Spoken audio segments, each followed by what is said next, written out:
Hello everybody, it's Emu here again. If you had been watching with my first video, this is the continuation of my University of California essays. In this one, I'll be going over my last two essays, and in my part 1, I had just finished going over essays 1 and 2, which were about leadership and creativity. If you didn't get a chance to see those, make sure that you go check them out before you watch this one.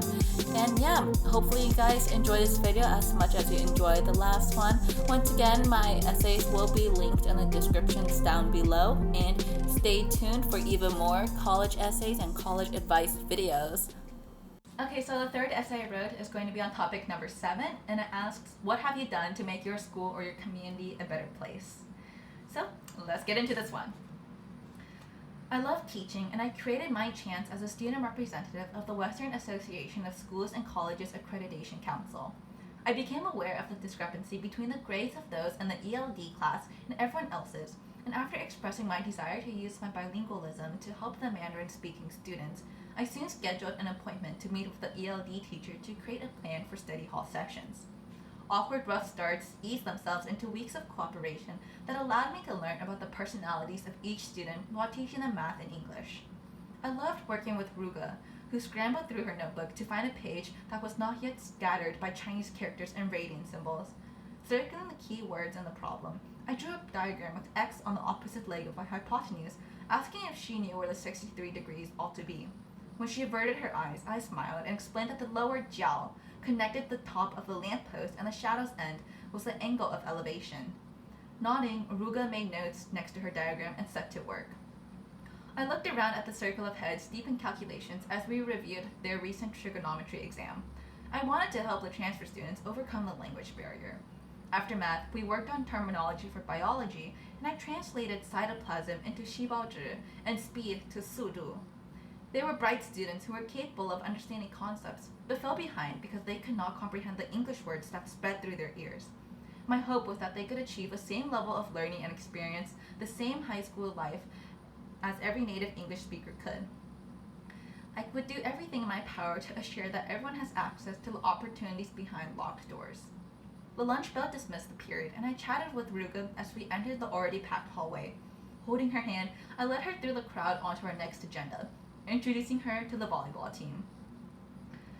Okay, so this one actually wasn't one of my favorite essays. To me, this one felt a bit boring compared to my other ones, but I thought that this one was also a pretty strong essay because it really talks about one specific experience that I had.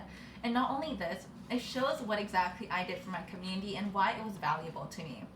And I was able to talk about how using my bilingualism between Chinese and English, I was able to help students achieve opportunities that they previously wouldn't have had the chance to, but they should be able to. Another point to notice out in this essay is, like I said earlier, in which I don't just answer the prompt in all of my essays. Instead, I talk a little bit outside the prompt. So not only did I explain how I made my school a better place, I was able to give subtle hints to kind of justify or validate my Chinese speaking skills and my math skills. And using these, I was able to really capitalize on this one experience I had, this one really specific instance I had with my friend Ruga, and how I was able to help her out. Okay, and let's get into the last essay. So the last essay I wrote is, what is the one thing that you think sets you apart from other candidates applying to the University of California? And to be very honest, this essay is actually a recycling of my common application personal statement. I cut it down from 650 characters down to fit the 650 word limit on the common application personal statement to make it fit the 350 word limit for the University of California application. If I make another video later about my common applicational personal statement, you guys will definitely be able to see that this is a straight recycling of my essay. I literally just cut out the words that I didn't need here. An adorable yellow plush monster stared back at me through the glass, and I was determined to set him free. My 11-year-old face smushed against the glass of the crane game, formulating a plan. Rather than grabbing him, I directed the claw to nudge its wing, enough to affect balance. Ta-da! The plush toy tumbled down the chute into my anticipating arms. The summer carnival empowered me to seek novel solutions to every obstacle, albeit difficult or unconventional, and that I should never walk away from a challenging game. Lessons in Newtonian elliptical momentum retuned my 11-year-old blueprints to beat the machines, and I soon deduced inverse relationships of stakes and probability. I watched a team aim for the difficult jackpot cup that promised a massive toy shark if one landed. Unfortunately, all 5 shots were lost to surrounding waters. Up next, I aimed for the closer cups. My winning would only be a hat, but 3 of these could be exchanged for the grinning shark.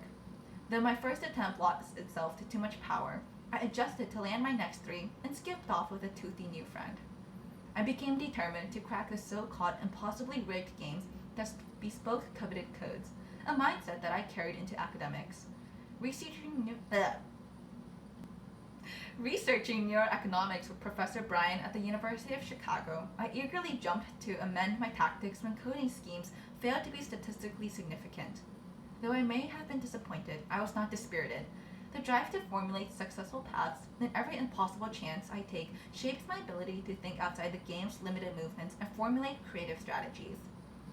I love the process. I am irresistibly drawn to the challenges of hard thinking fueled by creativity. Now, I envision collaborations between transparent marketing, customer feedback to support informed purchases so people will only buy what they need, optimizing scarce resources. The stakes are larger, but I will approach the issues with the same unshakable conviction that with calculated thought, thorough research, and a dash of ingenuity, I will free innovation from its cage. So throughout this entire essay, I actually used a vehicle or a single metaphor to drive my essay forward the entire time. And just by talking about the carnival, I feel like this was a really fun topic compared to what I could have written about or could have used as a metaphor, because there's a lot of opportunity when you're writing about a carnival to use many different things as metaphors. You can use the toys, the games, and for me, I talk a lot about the crane game exclusively because I'm obsessed with crane games. Growing up and coming to Taiwan all the time, if you've ever been to Taiwan, you know that every night market, every street, you're gonna find these crane games. And while everyone says they're rigged, I was convinced that they're not and that there's always a way that you can grab the prizes. And using this mentality, it taught me to think outside the box and communicated that with my essay. So once again, like all my other essays, I don't just directly answer the prompt. So I first do answer the prompt. I talk about how I'm different from other applicants because I like to think outside of the box and I like to approach what others call impossible. But not only this, I also give a little subtle hint and subtle nudge toward what I did throughout high school. I talk about a specific experience, but then I expanded onto a more general kind of mindset and value that I was able to grow out of this experience. All 4 of these essays are actually essays that I'm really proud of because I feel like they all really communicate the type of student that I am and the type of person that I want people to see me as. And while you may not think that they're the best crafted essays ever, in fact, when I had my friends read these, a lot of them keep on telling me that they were super corny, they were super cliche, and honestly, reading back on them, they kind of are. I want to keep in mind that when I was writing these, I was just doing my best, and that's what all of you guys should be doing. If you're also writing for the University of California right now, you shouldn't be writing towards a school, you shouldn't be trying to force yourself to be somebody that you aren't. Instead, just be the best version of you that you want the University of California to see. If you're not a fit for one school, that means you're a better fit for another school. So just keep going, keep on trying, because at the end of the day, we're all going to get to the places that we want to be. Okay guys, and that concludes the video for today. So keep in mind that I will be having all my essays linked in the description down below. So if you want to take a look at them, if you want to rip me apart for all my grammar mistakes, because reading through these, every time I stumbled, it was because I noticed a grammar or a spelling mistake. Oh god. But feel free to just look through my essays. You can use them as guides for yourself. Keep in mind, don't copy these essays. It's not like some surefire template for you to get into college. But I will be doing my best to answer any questions that you guys have in the comments below about the University of California, its application system. If you have any questions about the Regents process, I'll also be answering them the best that I can. And if you enjoyed this video and you want to see more college-related videos that I do plan on making sometime in the future, feel free to drop a like, subscribe, and let me know what you want to be seeing in my content. And yeah, everybody have a great day. I have my dinner waiting for me in a microwave. Pretty hungry after work, so I'm going to go wipe off this makeup, gonna get fed, and I'll be having a great rest of my night. I'll see everybody soon, and thank you all for watching.